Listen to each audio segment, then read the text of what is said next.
Right, I think we are back up. We are back up. Apologies to everybody for that. Yeah, I've been having internet issues for the past blooming week, and yeah, getting very over it. So apologies for that. We are back up. So we'll wait a little bit to get everybody back in the chat and to get everybody back and going. Very, very frustrating. We will obviously have this all sorted before this weekend, one way or another. So do not stress. The show will go on. It is going on. I'm going to restart the poll because I hadn't actually managed to even talk about that. So it's a very simple part of: are you happy with the Springbok team? Simple yes, no answer. Go and vote in the poll.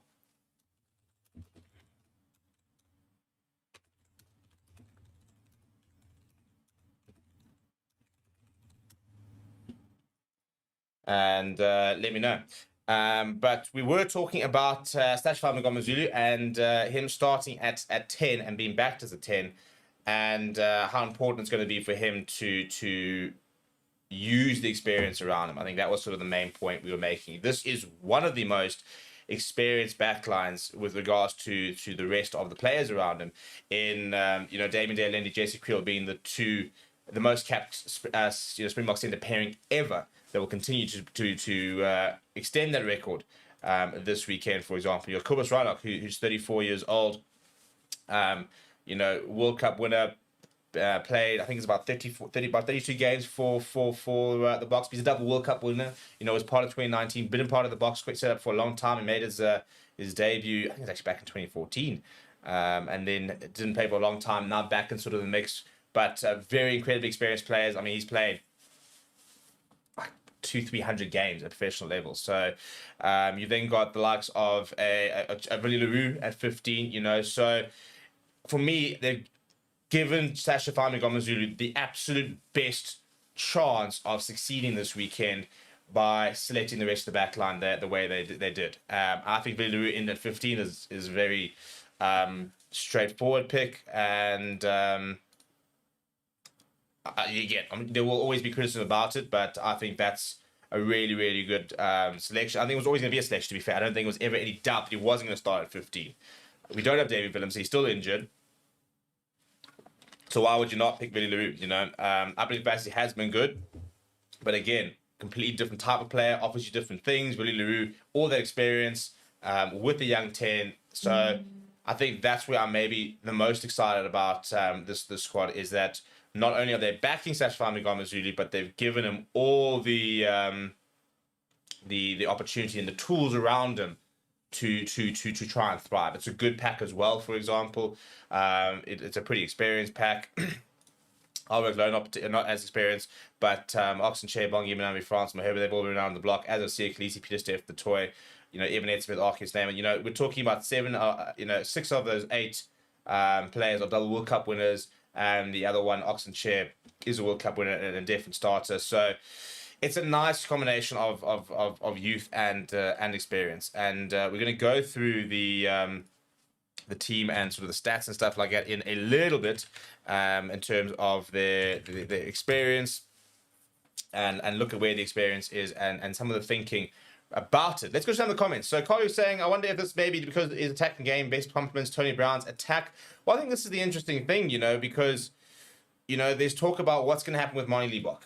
What happens with Mani, and it's a very interesting conversation, because I still believe in Mani Libbok. I still believe he's got so much to offer the Box, and I don't think this is the end of Mani Libbok, for example. But I do think that Sasha Van Gogh has got a very, very good opportunity here to make himself the genuine, second choice option. And that's something which I think Mani might have missed out on, because he struggled a little bit with his boot recently. So it's frustrating for a player who offers so much to the Box. And it's been so important and has had such good games, for the Box over the years. I mean, he was our breakthrough player of the year last year, was Mani Libbok. But we need a goal kicker when we start, and he's had his struggles with that. So I think now he's kind of paying the price. So we're going to have a look at Sashfam Ngomazulu. But my point is, you talk about the Tony Brown attack, for example, and is that why Sacha Montgomery has been selected? Because he's a bit more of attacking nature than Andre Pollard. That's where I think Manie Libbok is going to absolutely thrive under Tony Brown. And he had a really good game against Portugal with ball in hand. So I don't think they're going to necessarily bid him. I think that Manie Libbok will remain in around the squad. I think he'll get opportunities as we kind of tweak and sort of find our best combinations. I personally think Manie Libbok could be a fantastic player coming off the bench as well. You could be then taking over Damien Delende, shifting Sacha Montgomery to 12 if you want to keep a goal kicker on, but putting your best attacking fly half on the park, which is Manie Libbok. There's no doubt about it. He is our best attacking fly half. If you just watch him play and you look at the stats, for example, I don't think we can really have much of a doubt about that. But for now, he's going to have to wait in the wings and wait for his opportunity. Let's go to some of the comments, shall we? So Yassine's saying the only reason Villy in here to control the back line because no one else can other than Libbok, who they call the general because of his control. And Yassine, and they won't have Libbok in the team because he can't kick to goal. I don't know why they don't try having Libbok at 10 and Sacha at 12. Then we don't need Villy or Damien Delende or Creel at all. Weird chat to be wanting to bin 3 double World Cup winners. Damien Delende in one of our arguably our best inside centre of all time, and one of our best inside centres of all time, Jason Creel, who was probably one of our player of the seasons last year. I also don't know what Creel's got to do with Sacha and the likes. At the end of the day, I think we will see Sacha playing a bit at 12 for the box. I also think that long term, I'll be interested to see if Jordan Hendricks starts to make a case for him at 12 later on in his career. But David Delende is 32 years old. He's not going anywhere, and he's one of our most important players the way we play. Which is why I think, as I mentioned, we might see an opportunity for Manie Libbok on the bench to then replace, and then you bring off a David Delende. You can move Sacha Montgomery into 12. But at the end of the day, is Sacha Montgomery a better 12 than David Delende? Certainly not. He's just not. A different type of player, completely different profile, different amount of experience. Damien Delende is going to do a much better job at 12 than Sacha is at the moment. Jesse Creel at the moment as well, our most informed player. So that's going to be an interesting one. Campo saying they will need to keep Manie in the loop. Also, Congo only 2 flies in another World Cup year. Yeah, 100%. I think Manie Libbok will be in the mix, and they clearly rate Jordan Hendricks as well. So I think he'll be in the mix as well. I think those will be our 4 fly halves moving forward, which is a really nice position to be in, actually, to finally have a bit of depth at fly half. Campo saying Manie actually needed to game time more than Pollard. And Yassine's saying, I'm so tired of seeing this backline time and time again, such a snore. Yeah, I know it's really, I know it is cuck. It is so horrible watching this team, this backline, win World Cups and the likes. You've got Curtly Orenso, who's got, I think, statistically one of the best strike rates of all time. If you look at the points being scored, I think Billy Lou is the most has got the most try assists I think ever for a Springbok, and had some of the most assists in World Rugby over the past 4 or 5 years. So in a really boring backline, he's making it count with lots of try assists. And you got Jason Creel, who's arguably the most informed outside centre in the world in the last calendar year. Cheslin Colby, who's a former World Player of the Year nominee. You then got Sacha Montgomery, one of the brightest talents in the world. It is a very boring backline. You're all right. You say a bit of a risk. I'm going to get a game. We don't have a great record there, so I'd love a win. And saying that Yassine only cares for out-and-out attack and not the whole game plan. Defense is a huge part. And Yassine then saying, having the most experienced team worked against in the second test versus Ireland, they predicted what we do and stopped it dead in our tracks. Not really, actually, because we started really poorly, and then in the second half had about 25-minute period where we've absolutely dominated every facet of the game and single-handedly we literally went from being, I think, about 12 points down to leading through sheer dominance. It wasn't like we were scoring shots, it was sheer dominance against, statistically and form-wise, the best team in the world, and got outdone by 1 drop goal. If you think that we throw a younger team into that Ireland game, for example, and Sacha Montgomery played basically a full game, played 78 minutes or 76 minutes or whatever it was. I'll put it this way: you play the Portugal team against Ireland, we get clapped. We do. So, yeah. Christian saying he's very happy with low at 8. Christian saying, what I'm most excited about is the bomb squad with Marks, Escom, and Kwak coming off the bench. The second half is going to be a turnovers galore, hopefully. CJ Chambers saying kicking players out the team and playing out of position to accommodate money doesn't sound very prudent. Well, you're not to accommodate him, you know. It's if you want him in, I mean, it's you do that anyway. You decide who you want to have in your team, and then you find out how to get them in. You know, at the moment, you know, we've had to kick out so for example, Lakanya is not in the team, so he's been kicked out to, you know, accommodate a JC Creel. When Damien Willemse comes back, what do you want to do? You know, are you going to kick out Sashfam Ngomazulu to accommodate Damien Willemse? You know, are you going to, you know, kick out Willie Leroux, who is so instrumental on attack, to accommodate Damien Willemse, to accommodate Sashfam Ngomazulu? At the end of the day, wanting to accommodate one of the best attacking players in the world, I don't think is that farcical. You know, if you had a Sash starting at 10, for example, a Damien Willemse at 15, you could have Marnie Liebach on the bench at 23, because you've got Sash who covers 10, 12, 15. You've got David Willemse who covers 12, 15, and maybe a 10, but we wouldn't need him to play there. And then you can bring on an attacking talent in the form of Marnie Liebach who ignites our backline. I don't understand how you can watch in the last year, for example, and not see what Marnie Liebach offers this team. You know, look at that Scotland game. Man of the match, that was our most important game, arguably. And he was man of the match in it, with 2 try assists. He was absolutely superb in that game. So he's got so much to offer the box, and I think Tony Brown's going to really get the best of him. And I think he's got a lot to offer. But Category saying, well, we're in the street as part of we played 12 off the bench. Also an interesting concept. Christian said, I don't know why so many people want to throw the veterans away. CJ Chambers said the backline is amazing. Henrik saying, happy with this team. I've always been a huge fan of Kubas Reinach. He is fast and distributes the ball quickly. And Pumelelo saying, a great lineup. I feel bad for Hanekom. The injury came at the wrong time. Would have loved to see him in the mix. Yeah, I think that's a good point. I think he would be involved.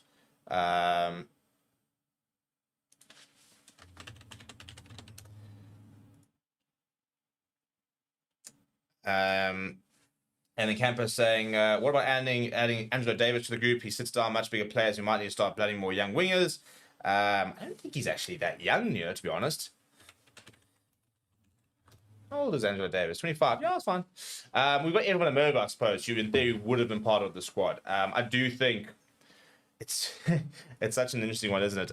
Because I don't want to be chastised for saying it, but I think Maxwell Mapimpi is not going to make the next World Cup. He's 34 years old. Yes, he was phenomenal against Portugal. It was Portugal. And he's never let the box down. He's got such a good strike rate. But at 34 years old, he is getting a little bit on in the years. So it's an interesting one. I mean, his strike rate's mental. I suppose whilst he keeps scoring tries, we don't need to worry. But Citizen Colby's not... Yeah, he'll make probably next World Cup, but we probably need a long-term Maxwell Mapimpi replacement, who I think is Edel van der Merwe. Angelo Davids is an interesting shout. Yeah, I think Edel van der Merwe is one of the ones that's been sort of knocking the door down. After that, I think it's a bit of a coin toss with regards to other wings, like your Angelo Davids. Like Juan Horn can play on the wing, for example, very aptly. You know, we've seen players like Simon Hartenberg, very, very highly rated by the box. He's been involved in the setup. CJ saying playing Sasha at 12 and dropping Delendic is accommodating Money and playing Sasha out of position. Money, unfortunately for him, is a squad player, not a starter. Jacques saying, I cannot be more excited to see Sasha get progressively tested with experience and skills around him. We could well be looking at the birth of the best backline we've seen in SA. Matthew Edwards saying 3 loose forwards on the bench could relate to the Tony Brown attacking system, where the loose forwards run in tram lines and do more running. Christian says, I think momentum is behind Sasha. I'm keen to see what he can do starting at 10. And how far is David Creel from a call-up? An interesting one, actually. I think that he was very unlucky not to get called up. I'm surprised he didn't get the call-up in that he's so versatile, in that he's played so well at 13, can play at fullback, can play on the wing, can play at 12 as well. So for me, he does kind of just fit the Bok profile. So I've been surprised that he's not been backed. So Yeah, it's an interesting one. I don't have the answers for you, to be honest. I don't think he could be far away. I know that outside centre, for example, they really, really do rate Henko van Wyk, who, touch wood, needs to get himself right. He is a generational talent who's had ongoing knee injury issues. And to be fair, the kind of knee injury issue it is one that, you can have surgery and it can go well, and then it can just be something slightly wrong. And eventually you can get it right. And once it gets right, it can be one of those things which then doesn't bother him.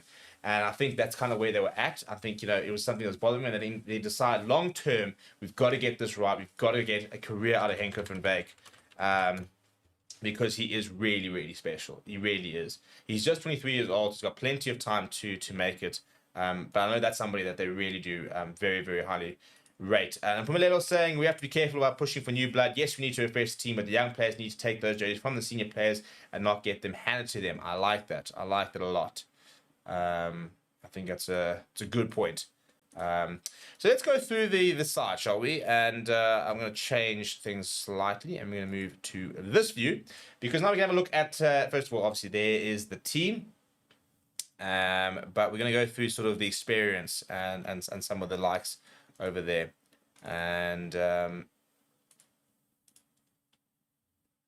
so over here, and you can see my cursor as well. So let's go over there and look at first of all, what Rassie Erasmus has said, saying that we're pleased with the way we've been able to integrate some of the young players into the squad this season and giving them time against top opposition. We rested several players against Portugal to ensure that we had a fresh squad for the Castle Lager Rugby Championship, while a few young players really grabbed the opportunity to show what they can do in the first 4 tests of the season. This read, Sashfam Ngomazulu, Ulrich Lowe, Gerard Steenekamp, I think as well.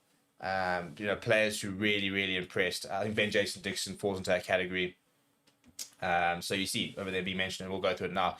Saying we're excited to see what they have to offer against a team such as Australia, which plays a vastly different style of rugby to which we faced against Wales, Ireland, and Portugal. Sasha and Ben Jason showed proper class when they earned their chance to play this season, and we are looking forward to seeing them in action against the Wallabies.